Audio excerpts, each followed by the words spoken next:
Tout de suite, le journal.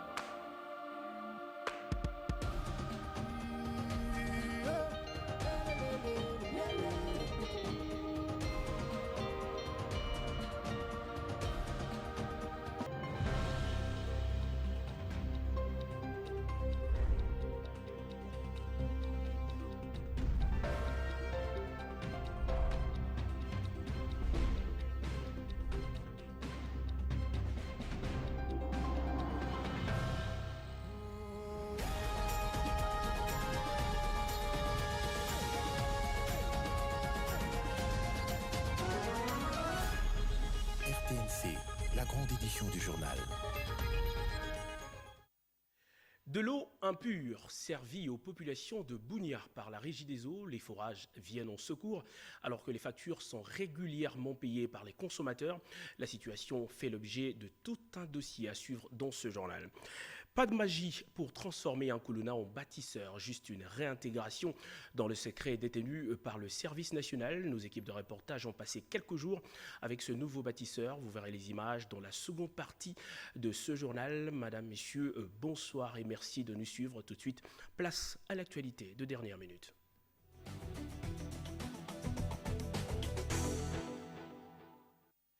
30 villas sorties de terre dans la concession Poul-Malébo sur les 190 attendues ont été livrées samedi soir aux généraux et officiers supérieurs de FARDC par le président de la République, Félix-Antoine Tshisekedi Tshilombo. L'idée derrière ce projet gouvernemental qui devra s'étendre sur les 5 prochaines années est d'améliorer les conditions sociales de forces de défense et de sécurité de la RDC. Dadindala, Fiston Matondo et Guilain Kabalundi ont signé ce reportage. Vue du ciel, le Poul-Malébo, nouvelle cité des résidences des officiers généraux et supérieurs des forces armées de la République démocratique du Congo, attire le regard de par son envergure et sa splendeur. 30 premières villas dans cette concession étant prêtes à accueillir ses premiers occupants, le commandant suprême des forces armées de la République démocratique du Congo et de la police nationale a fait le déplacement du site pour remettre symboliquement les clés aux bénéficiaires. Installé dans la tribune aux côtés de plusieurs personnalités parmi lesquelles le premier vice-président de l'Assemblée nationale, le premier ministre, des ministres et des hauts gradés de l'armée, le président de la République Félix-Antoine Tshisekedi Tshilombo a tour à tour suivi les mots du directeur général de Congo International Investment Group, partenaire dans la matérialisation de ce projet, et du ministre de la Défense nationale et des anciens combattants. Gilbert Kabanda a rappelé que les travaux de construction de ces habitations avaient bel et bien commencé en 2016 et ont été arrêtés en 2018, faute de financement. Ce n'est qu'en janvier 2022, sur instruction du chef de l'État, que le gouvernement a relancé le projet avec le même partenaire qui, en l'espace de 6 mois, a réussi à rendre viable une trentaine de villas sur les 190 attendus. Ces résultats ne constituent que les prémices du projet, lequel, bien entendu, va s'étendre sur les 5 prochaines années, mais qui, au-delà de la sphère des officiers généraux et supérieurs, couvrira également les besoins en logement de tous les officiers et sous-officiers de carrière, conformément à l'article 124 sous-évoqué. Discours terminé, le président de la République a été invité à couper les rubans symboliques et à effectuer une visite guidée dans quelques résidences. Appelé à en faire un bon usage, chaque occupant devrait consentir à hauteur de 35% du coût de chaque villa.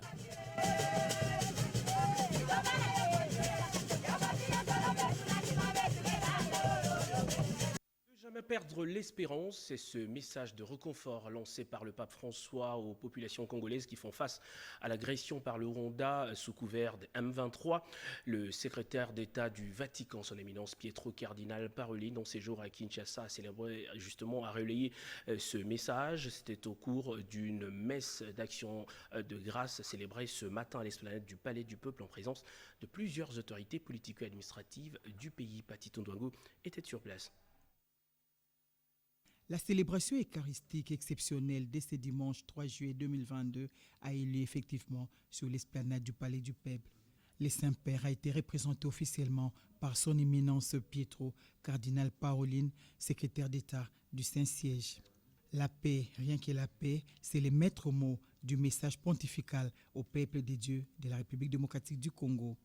Par visioconférence, Sa Sainteté le pape François a exhorté les Congolais à ne pas céder au désespoir, mais de prendre courage et de garder la foi en Dieu d'amour.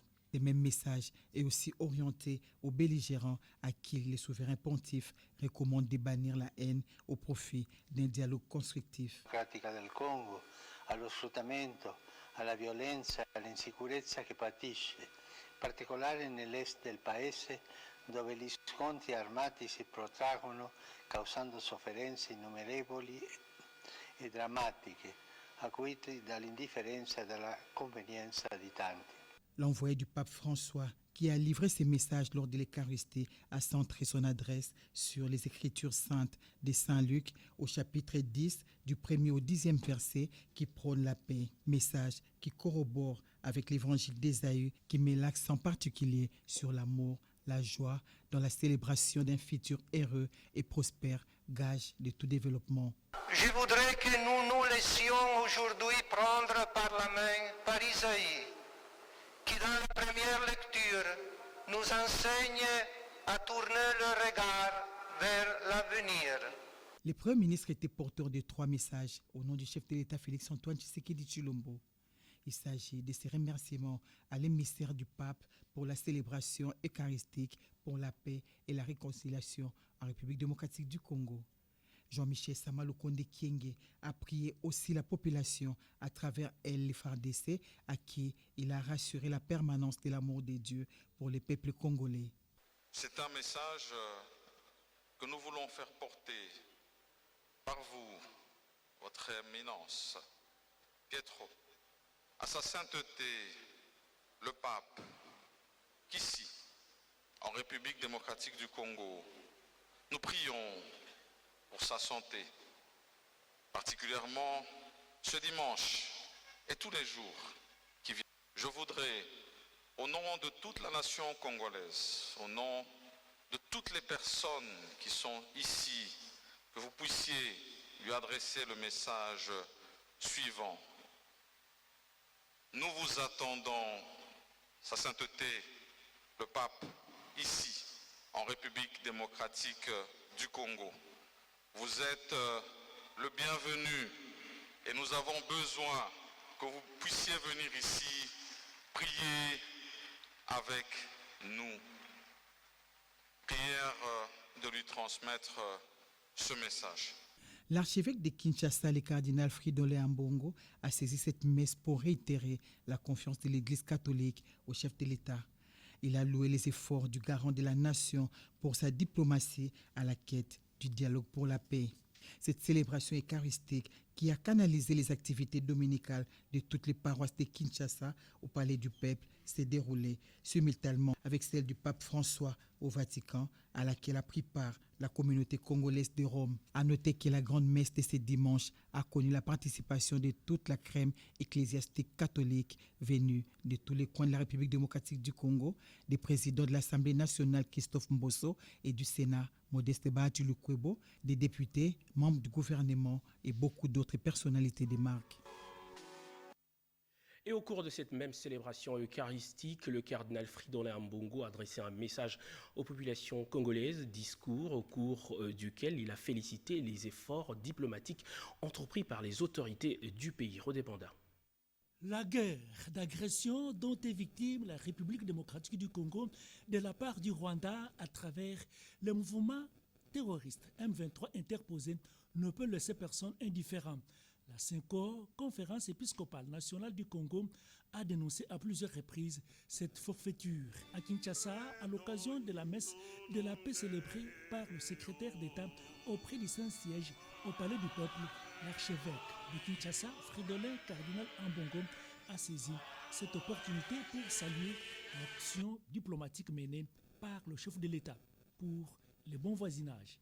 À cette occasion, il a invité aussi les Congolais et Congolaises à ne pas faire l'amalgame entre les Rwandais et les populations Tutsi vivant au Congo. Éminence et chers frères, le peuple congolais continue d'attendre la visite apostolique du Saint-Père, toujours avec le même enthousiasme, afin de communier avec lui le pasteur universel dans une célébration eucharistique qui soit source de grand réconfort. Le pape est donc toujours le bienvenu chez nous. Il est attendu par le peuple congolais.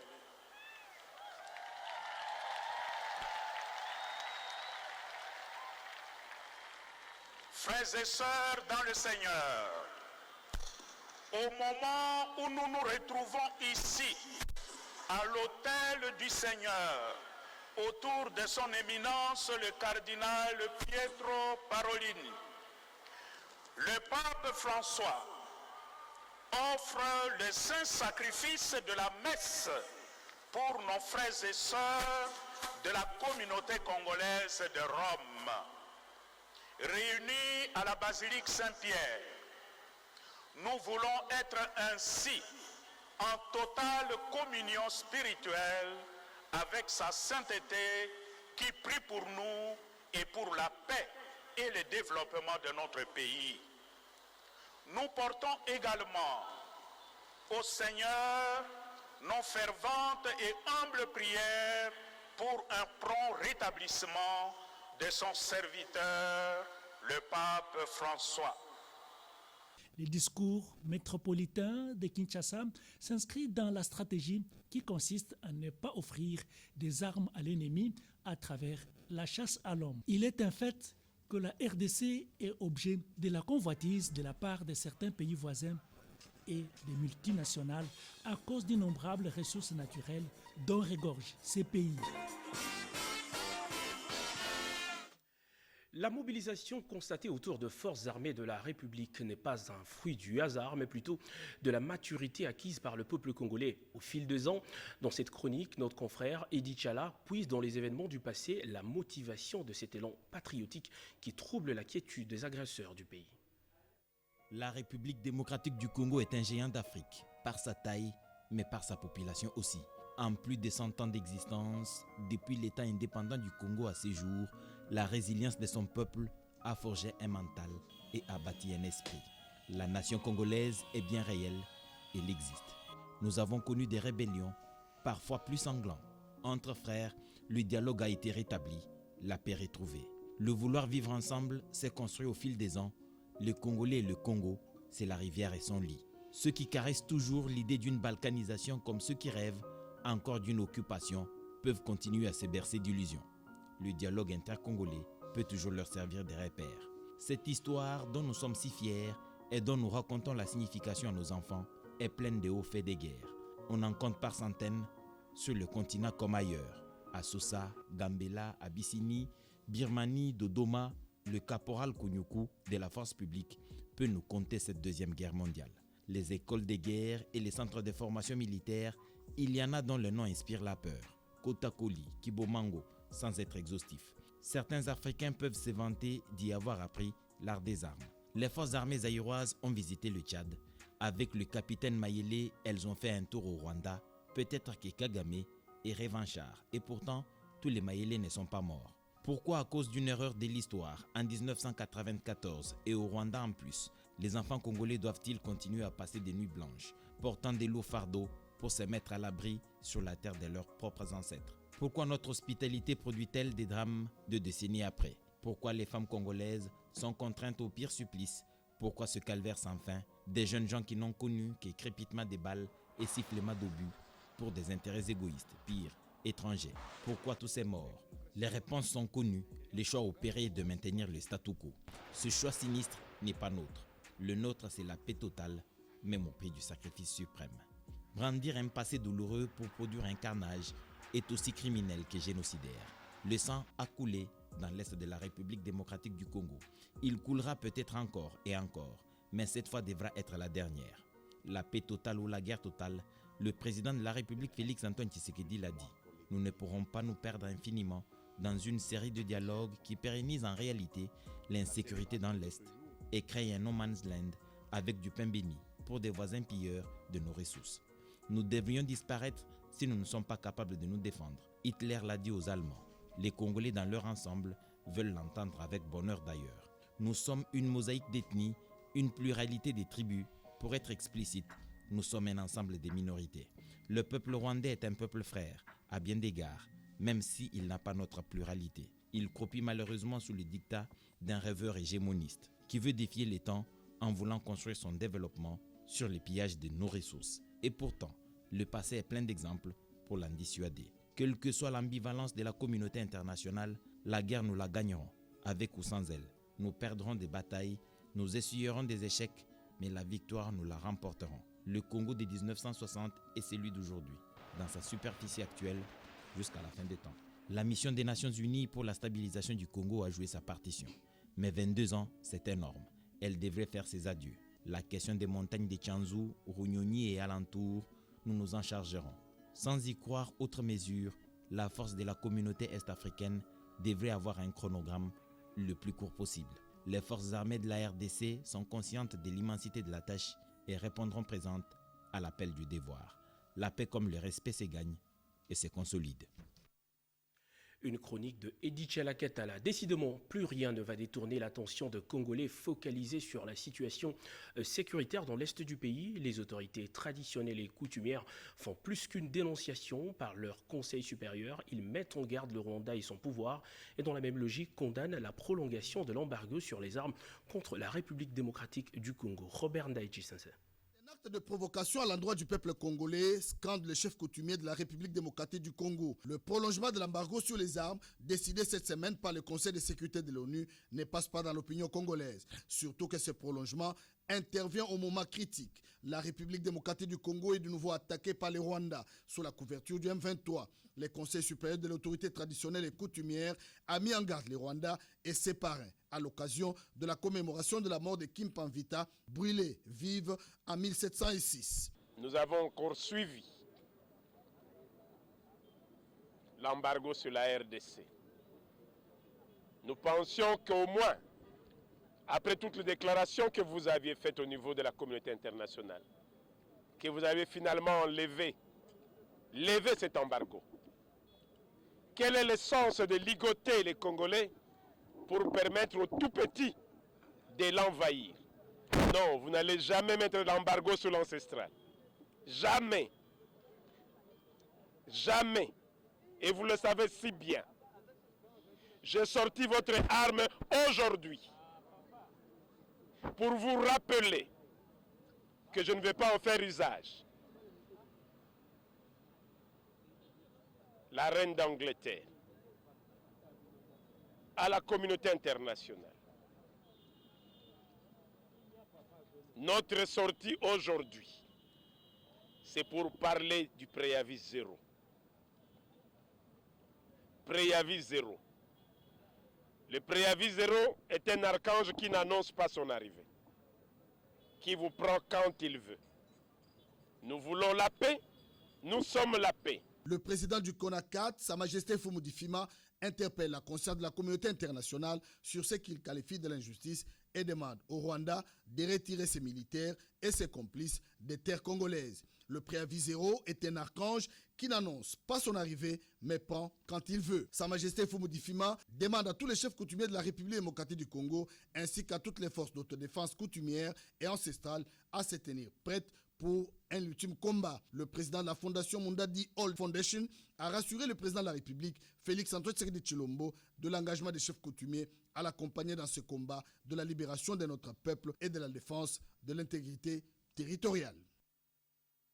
Autre chose à présent, les bureaux de la Commission électorale nationale indépendante restent ouverts pour les partis politiques désireux d'obtenir des informations et partager les idées autour du processus électoral. Plusieurs jeunes de partis politiques et de la société civile se sont déjà prêtés au jeu avec le président de la CENI, Denis Kadima. Tétis Samba.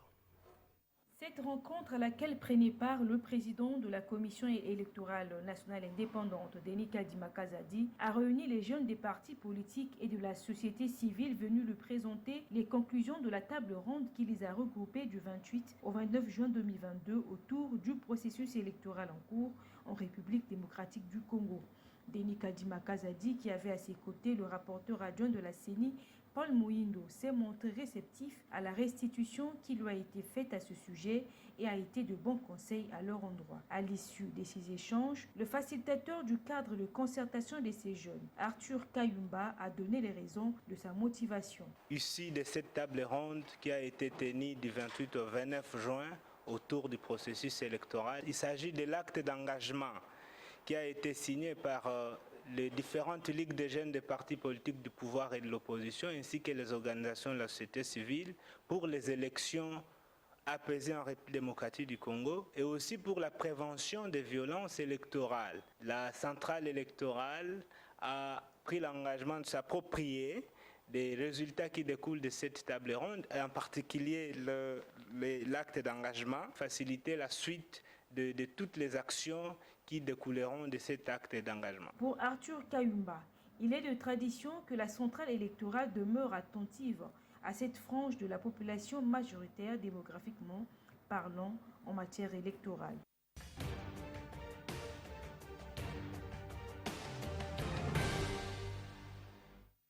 Le président de la République avait accueilli lundi la dépouille du héros national Patrice Emery Lumumba après sa tournée provinciale. C'était l'une des premières activités de la semaine du chef de l'État qui avait au courant de la même semaine qui s'achève reçu Vital Kamerhe après son acquittement. Pierre Kibambeso Moïsa nous propose en résumé ce qu'a été la semaine du président de la République. Après un pèlerinage mémorial qui a retracé la vie du héros de l'indépendance Patrice Emery Lumumba, sa dépouille relique qui est partie d'Onoloa à Kisangani, Lubumbashi et Chilatembo est arrivée le lundi 27 juin 2022 à Kinshasa.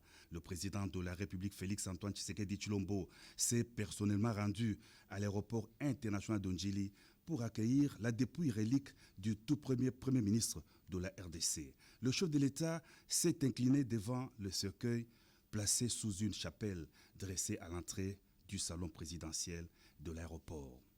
61 ans après son assassinat le 17 janvier 1961, des obsèques dignes de son rang ont été organisées en mémoire du premier ministre Patrice Emery Lumumba. Après 48 heures d'hommage officiel et populaire au Palais du Peuple, la dépouille relique a été acheminée au Palais de la Nation, les lieux où les héros de l'indépendance avaient prononcé un discours historique le 30 juin 1960. Le chef de l'État et son épouse, la première dame Denise Nyakeru Tshisekedi, ont déposé une couronne de fleurs devant le cercueil contenant la relique de Patrice Emery Lumumba. La délégation du gouvernement belge, avec en tête le ministre d'État André Flao et des représentants de chefs d'État d'Afrique du Sud, du Sénégal et de la Guinée équatoriale, ont posé à leur tour le même geste. Un autre temps fort de la cérémonie a été la décoration à titre posthume par le président de la République, grand chancelier des ordres nationaux, de feu Joseph Okito et Maurice Mpolo, les deux compagnons de lutte de Patrice Emery Lumumba, qui ont été élevés au grade de grands officiers dans l'ordre des héros nationaux Kabila Lumumba. Le 30 juin 2022, les héros de l'indépendance a été conduit à sa dernière demeure dans les mémorials érigés à la place de l'échangeur dans la commune de Limete en présence du chef de l'État Félix-Antoine Tshisekedi Tshilombo et de son homologue de la République du Congo Denis Sassou Nguesso. Dans son allocution à l'occasion de cette cérémonie d'inhumation, le président de la République a invité les Congolais à faire du mémorial Patrice Emery Lumumba un lieu de renouvellement de leur engagement à parachever le noble combat que les héros nationaux avaient entamé et un cadre de recueillement susceptible de raviver l'idéal patriotique et républicain. Le président Denis Sassou Nguesso a marqué de sa présence la cérémonie d'hommage à Patrice Emery Lumumba à Kinshasa. Il a déclaré en substance que ce dernier est un héros africain. Dans la soirée du 30 juin 2022, un culte d'action de grâce a été organisé au chapiteau de la Cité de l'Union africaine à Kinshasa. Le couple présidentiel est venu se joindre aux hommes de Dieu présents dans la salle, des représentants de chefs de confessions religieuses de Kinshasa, de l'intérieur du pays, d'Afrique du Sud et de l'Europe. Ils ont rendu grâce à l'Éternel, réitéré leur soutien aux FRDC et promis d'accompagner le chef de l'État, garant de la nation, dans les efforts qu'il fournit en vue de restaurer la paix durable et la stabilité dans l'Est de la RDC. Dans son message à la nation à l'occasion des 62 ans d'indépendance de la RDC, le président de la République Félix-Antoine Tshisekedi Tshilombo a réitéré en sa qualité de garant de l'unité et de la cohésion nationale son serment constitutionnel de maintenir l'indépendance et l'intégrité territoriale et de sauvegarder l'unité nationale. Je rassure le peuple congolais dans toute sa diversité que je ne ménagerai aucun effort pour que la paix et la sécurité soient rétablies et que les agresseurs soient repoussés hors de notre territoire, a indiqué le chef de l'État. Au cours de la semaine, le président de la République Félix-Antoine Tshisekedi Tshilombo a reçu à la Cité de l'Union africaine son ancien directeur de cabinet, président de l'Union pour la Nation Vital Kamerhe, venu lui présenter ses civilités après son acquittement et sa sortie de la prison centrale. Commémoration du 62e anniversaire de l'accession de la République démocratique du Congo à l'indépendance, le séjour de André Flao à Kinshasa ou encore la dotation de la police nationale en matériel. Autant de sujets traités cette semaine par notre rédaction. Si vous avez manqué l'un d'eux pendant la semaine, vous avez l'opportunité ici de vous mettre à jour avec ce rappel de Chantal Okoloba. La semaine qui s'achève a été dominée par la commémoration du 62e anniversaire de l'indépendance de la République démocratique du Congo, consacrée essentiellement au retour de la dépouille de Patrice Emery Lumumba. La communauté congolaise vivant à Brazzaville n'était pas en reste. Elle a rendu des hommages mérités au héros national Patrice Emery Lumumba au mémorial Pierre Savognan de Brazza. Présent à Kisangani pour accueillir la dépouille de Lumumba, le professeur Bahati Lukwebo, président de la Chambre haute du Parlement, a visité les stades de Kisangani qui portent le nom du héros national Lumumba en abandon depuis plusieurs années. Sur le plan diplomatique, l'ancien Premier ministre belge André Flao a été reçu par le président du Sénat. Les deux personnalités ont échangé sur la relation entre la Belgique et la République démocratique du Congo. André Flao a ensuite eu un tête-à-tête avec le président de la CENI. C'était sur la tenue des élections prochaines en République démocratique du Congo. Avec le ministre des Affaires étrangères, il était question du renforcement des relations de coopération entre Kinshasa et Bruxelles. Au volet sécuritaire, les ministres de la Défense nationale et des anciens combattants a eu des échanges avec l'ambassadeur britannique sur le renforcement des coopérations militaires et sécuritaires entre Kinshasa et Londres. La police nationale congolaise a été dotée de matériel informatique par le gouvernement de la République en vue de sécuriser les élections prochaines de 2023.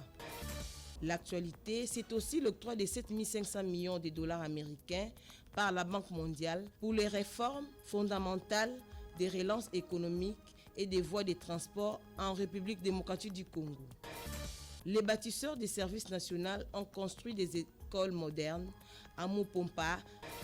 L'actualité, c'est aussi la deuxième réunion du comité de coordination du projet d'opérationnalisation du système de surveillance des forêts.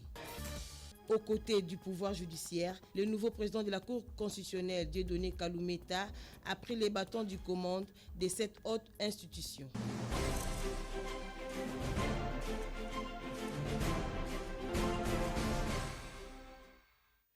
Une eau colorée avec une odeur nauséabonde et sans réfléchir impropre à la consommation. Et pourtant, c'est cette qualité d'eau que propose la Régie des eaux aux habitants de Bunia.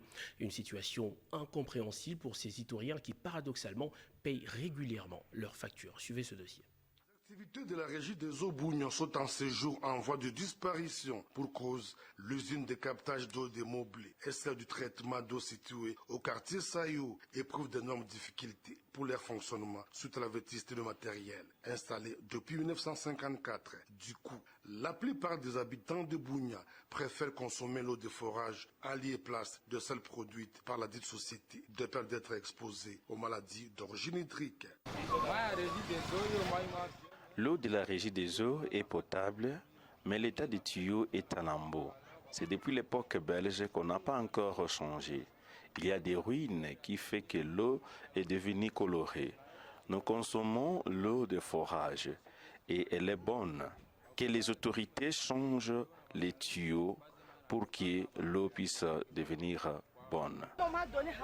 Depuis un moment, l'eau de la régie des eaux n'est plus traitée. Elle est très sale, colorée comme de l'eau de la pluie.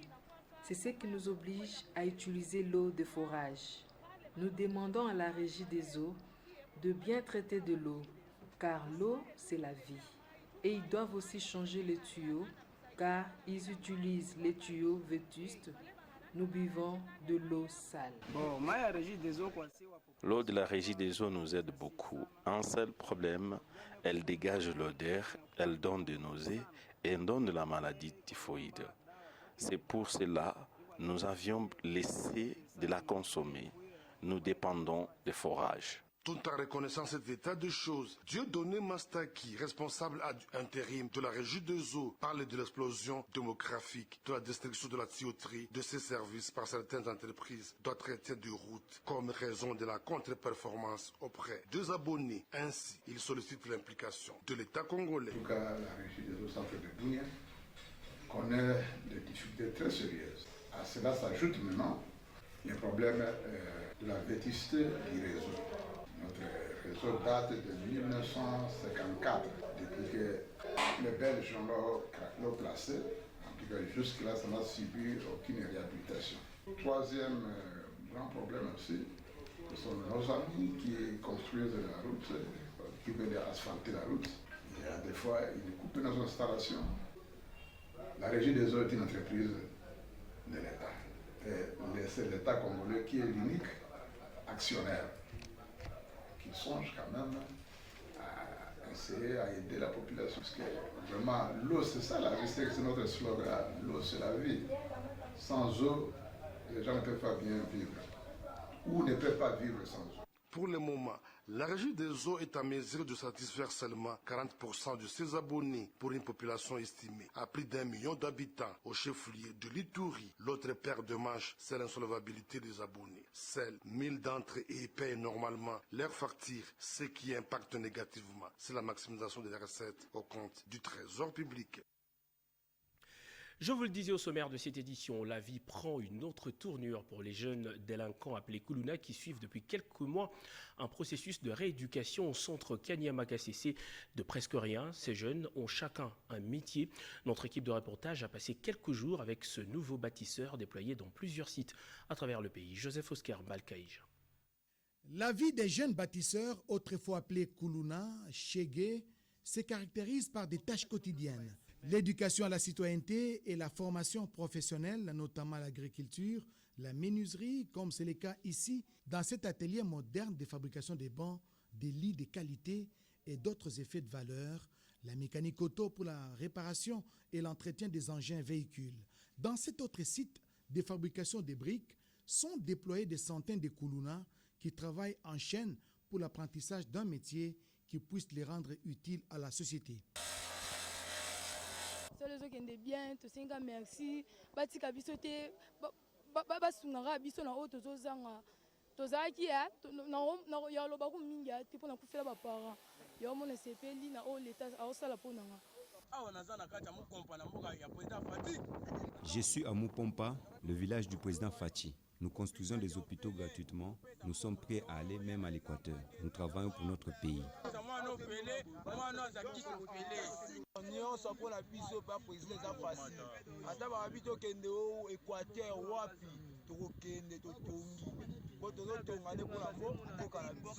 À chaque lever du soleil, ces jeunes délinquants sont déployés sur plusieurs sites pour lier la théorie et la pratique. L'objectif du commandant du service national, le général-major Jean-Pierre Kassongo-Kabouik, c'est de faire de ces marginaux de la société des bons citoyens de la République qui contribuent efficacement au développement de leur pays. On a commencé à construire les écoles, les centres de santé.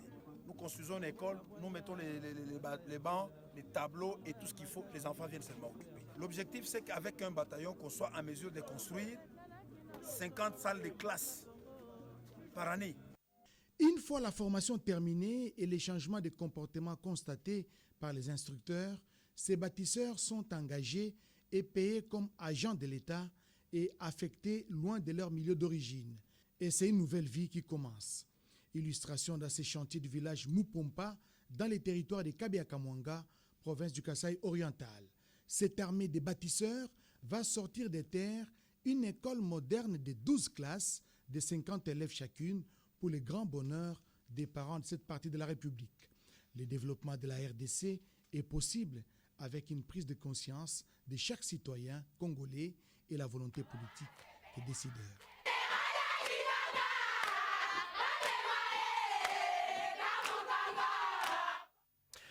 La transformation agricole de la République démocratique du Congo en cours depuis quelques mois est déjà dans sa phase opérationnelle.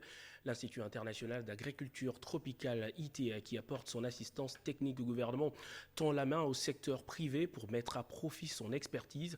Si pour certaines firmes on parle encore de visites, pour d'autres c'est déjà de partenariats qui se lient. Reportage. Pour réussir la revanche du sol sur le sous-sol et développer le pays par l'agriculture, comme le souhaite le président de la République, un accent de taille est désormais mis sur le partenariat public-privé. L'implication du secteur privé est non seulement essentielle, mais beaucoup plus primordiale dans l'agenda de la transformation agricole de la République démocratique du Congo, initiée par le chef de l'État, Félix-Antoine Tshisekedi, pour catalyser les nouvelles ressources.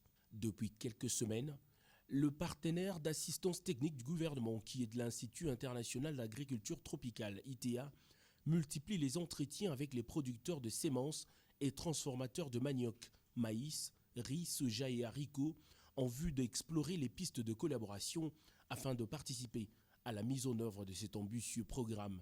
Des contacts qui aboutissent comme celui auprès de la plantation et huilerie du Congo PHC avec qui il a signé un mémorandum d'entente pour une future collaboration. À développer la chaîne de valeur des centres d'agriculture vivrière, surtout dans les zones dans lesquelles le PHC opère, pour deux buts, pour assurer la sécurité alimentaire des travailleurs, disons, de leur plantation, mais aussi de commencer à créer, disons, en fait, de petites unités business, disons, dans les cultures vivrières comme les manioc et le riz. Toute l'expertise de PHC au service de ce projet, et de l'autre côté, l'ITA dans ce qu'elle fait le mieux, donc dans la recherche et dans l'appui technique, dans l'expertise que l'ITA possède, dans la gestion de ce genre de projet, va pouvoir conjuguer nos forces ensemble pour pouvoir faire réussir ce projet national qui est si important pour notre pays. Cette conjugaison d'efforts n'a qu'un seul objectif, développer la RDC par l'agriculture. Restons momentanément dans le secteur agricole pour vous proposer les images de l'atelier de validation de la politique agricole organisé par le Fonds mondial pour l'alimentation. La validation du document final de travaux permettra à la République démocratique du Congo d'accroître sa production et de protéger son exploitation forestière. Chantal Okoloba. Cet atelier national des validations de la politique agricole durable en République démocratique du Congo est l'initiative et l'effort de la FAO, soutenu par le ministère de l'Agriculture avec les concours financiers de la CAFI-FONARED. C'est dans le but de faire face à l'insécurité alimentaire aiguë qui frappe près de 27 millions de personnes aujourd'hui en République démocratique du Congo. Les résolutions et recommandations de ces assises vont servir de guide pour le choix du gouvernement pour un développement durable du secteur congolais de l'agriculture. Car la validation du document final des travaux permettra à la RDC non seulement d'accroître la quantité et la qualité des produits agricoles, mais aussi d'éveiller à la fois à l'accroissement de la production et à la protection des réserves naturelles forestières. Le grand défi à ce jour demeure la mise en application de ces textes et surtout l'élaboration de nouveaux textes qui pourront appuyer la mise en œuvre de la politique agricole durable dès que celle-ci aura été validée.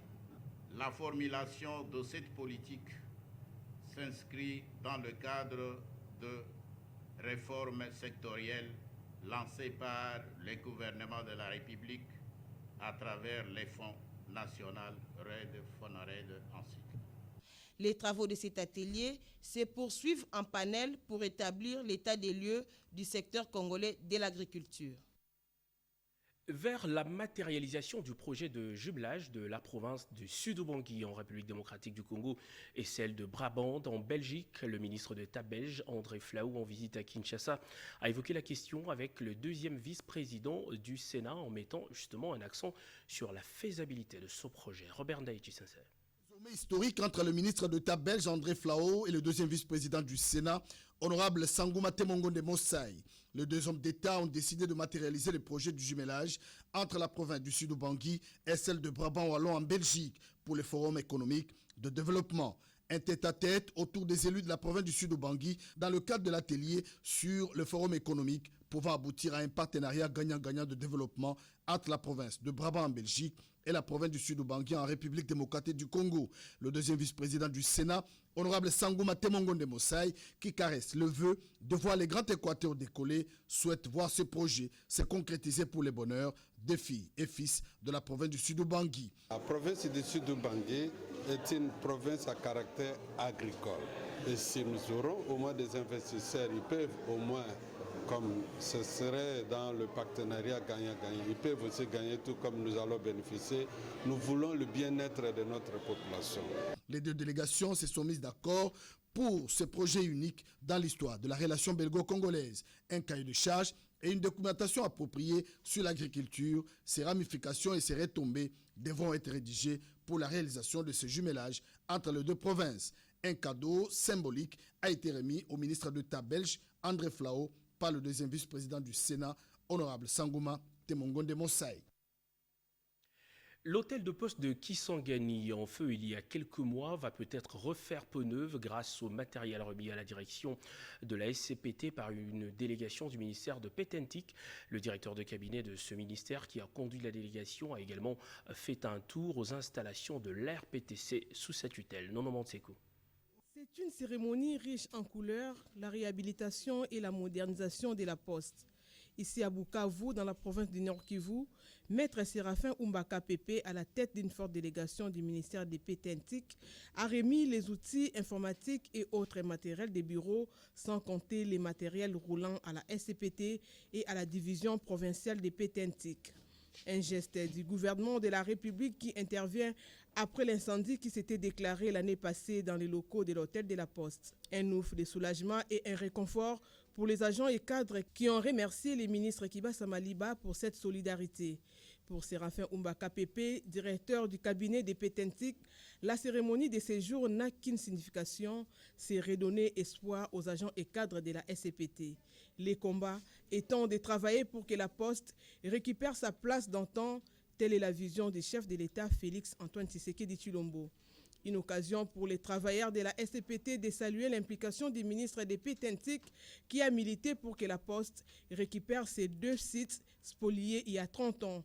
Le directeur du cabinet du ministre Kiba Samaliba a précisé que la Poste récupérera tous ses biens spoliés. L'opération ne vient juste que de commencer au Nord Kivu.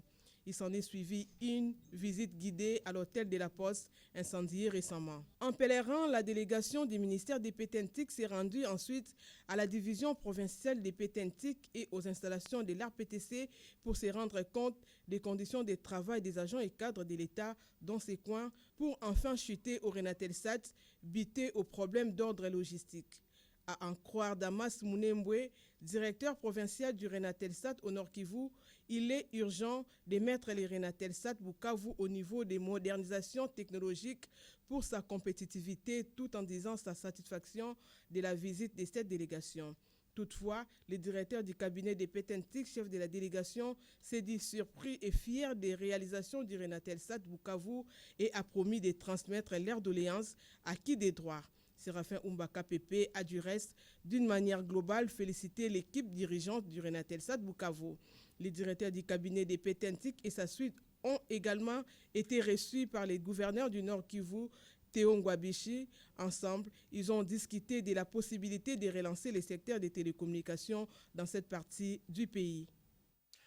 Un membre du gouvernement central, primé messager mondial d'espoir, il s'agit de Guy Londo, ministre de l'aménagement du territoire, qui s'est également vu décerner le titre de docteur honoris causa. Le contour de ce titre, on en parle dans ce reportage. Samedi 2 juillet aura été un jour mémorable pour le ministre d'État, ministre de l'aménagement du territoire, qui a été primé par l'ICN comme messager mondial d'espoir et qui a reçu en plus un doctorat honoris causa de philosophie en action humanitaire du Collège international de leadership basé en Californie. Cette reconnaissance est le fruit de son engagement pour le changement et le bien-être de la population. C'est devant des dizaines d'invités réunis à Fleuve Congo Hotel que le philanthrope et homme d'État, Maître Guy Luandomboyo, s'est engagé une fois de plus à œuvrer pour l'intérêt de sa communauté et des vulnérables. Donc je reçois en toute humilité ce diplôme de docteur honoris causa qui va encore une fois booster notre engagement et notre détermination pour être là aux côtés de ceux qui ont besoin de nous et de notre assistance. Touché par cette reconnaissance de l'ICN, l'initiateur de la Fondation Ouidal, Maître Guy Luandomboyo, a eu de mots justes pour remercier cette institution.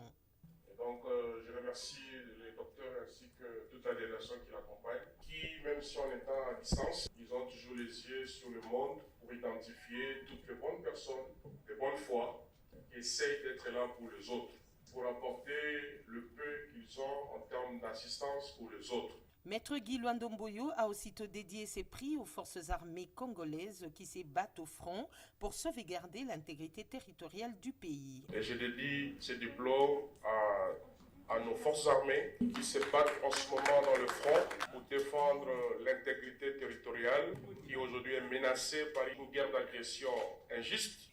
Enfin, le ministre d'État a appelé la population à un élan de solidarité à l'endroit de FRDC. Le mémorial Lumumba, c'est ce site touristique ouvert au public à Chilatembo, le village où a été assassiné Patrice Emery Lumumba, le ministre de Sport, Serge Condé, qui a participé à la construction de cette œuvre, s'en félicite. C'est d'abord pour nous une grande fierté de voir que la vision s'est concrétisée, s'est matérialisée. En fait, quand on était au gouvernement provincial, nous avons eu cette vision. Parce que Lumumba, pour nous, c'est toute une histoire. C'est tout un livre. C'est vraiment le livre pour les générations futures. On s'était dit au ministère du Tourisme qu'il fallait immortaliser ce héros. Comment le faire? Je pense qu'avant même notre naissance, il y a eu des Congolais qui nous ont précédés, mais qui n'avaient jamais connu où est-ce que le héros national Lumumba, père de l'indépendance de la République démocratique du Congo, avait été assassiné sauvagement. Mais on parlait seulement de sa mort, on parlait du héros, mais il fallait que le Congolais arrive à retrouver où est-ce que son héros avait réellement été assassiné. C'est comme ça que nous allons concevoir ce plan, ce projet de venir ouvrir, valoriser ce site et le présenter à la face du monde. Un projet qui nous a été favorablement entériné et parrainé par un vaillant citoyen, un Congolais d'heureuse mémoire, le gouverneur élu du Haut-Katanga, le premier gouverneur élu du Haut-Katanga, Jean-Claude Kazembe Moussonda d'heureuse mémoire, et il n'a pas hésité de parrainer le projet et immédiatement nous sommes mis au travail jusqu'à ce qu'aujourd'hui, ça fait une fierté parce qu'il n'y a pas que les Congolais qui sont venus ici à Chilatembo accompagner la dépouille de Lumumba. Il y a aussi des étrangers qui nous ont accompagnés et qui ont trouvé que nous avons quand même un site présentable où on peut dire voilà le héros national où il a été assassiné. Des opérations chirurgicales gratuites à Kinshasa, cela n'arrive pas tous les jours. Il s'agit ici d'une initiative de l'ONG dénommée Médecins de la Charité en Jésus-Christ. Le docteur Trésor Bungé, qui est ici au micro de Médard Mbouyal Mangal, lance un appel aux intéressés, surtout aux démunis. Dire à la population de venir nombreux chez nous, parce qu'on vient de signer, l'ONG La Charité dans Jésus-Christ vient de signer un partenariat avec l'hôpital Médicis Hospital d'Istanbul en Turquie. Et par cette entremise de partenariat, nous demandons aux démunis de venir, les malades démunis, de venir nombreux pour avoir un soutien de santé, un traitement par rapport à notre ONG qui est la charité, qui dit la bienveillance aux démunis. Oui, nous venons de signer, comme je venais de le dire, un partenariat avec l'hôpital Médicis Hospital d'Istanbul. Donc les médecins de Médicis Hospital d'Istanbul viendront opérer, faire des chirurgies ici chez nous, dans nos centres de santé ici à Kinshasa. Donc nous avons la chirurgie, le bec de lièvre, Ils viendront opérer la bec des lièvres, ils viendront opérer les goitres.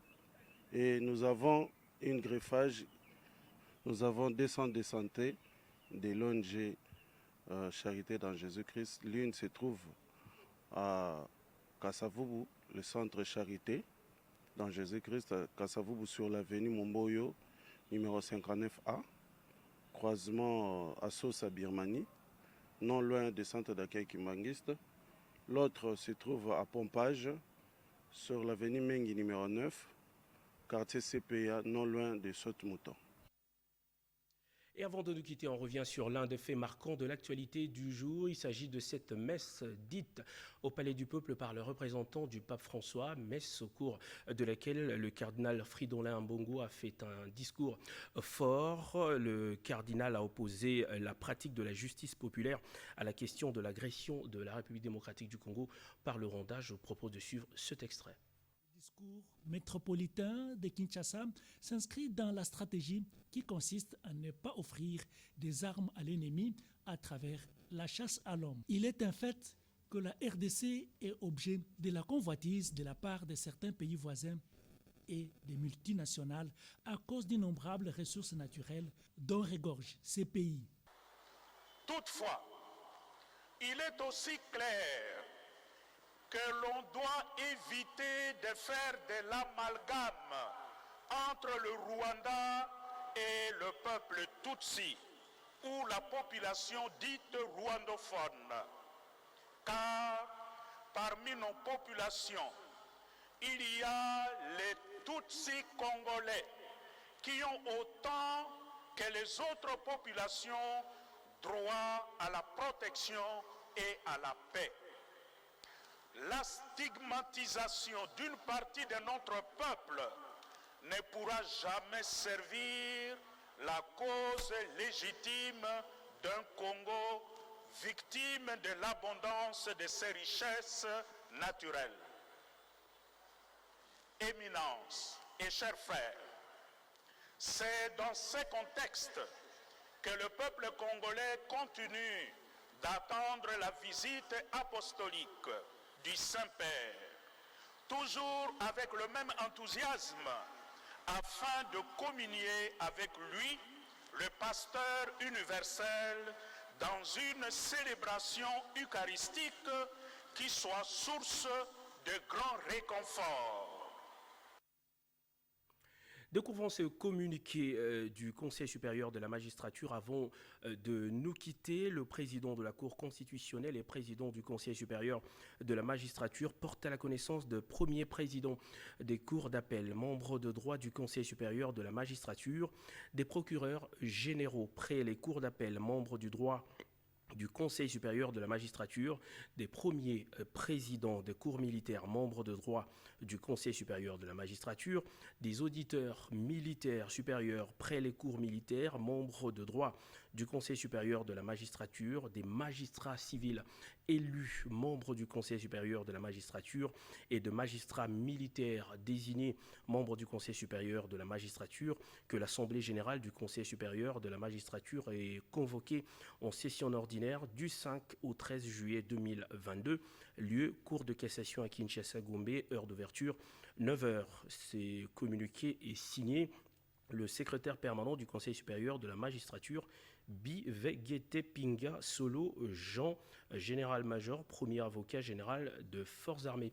Ce journal magazine est complètement terminé. Merci à vous de l'avoir suivi avec autant d'attention. L'actualité revient à 23h avec Peggy Mukunda. Excellente soirée à toutes et à tous.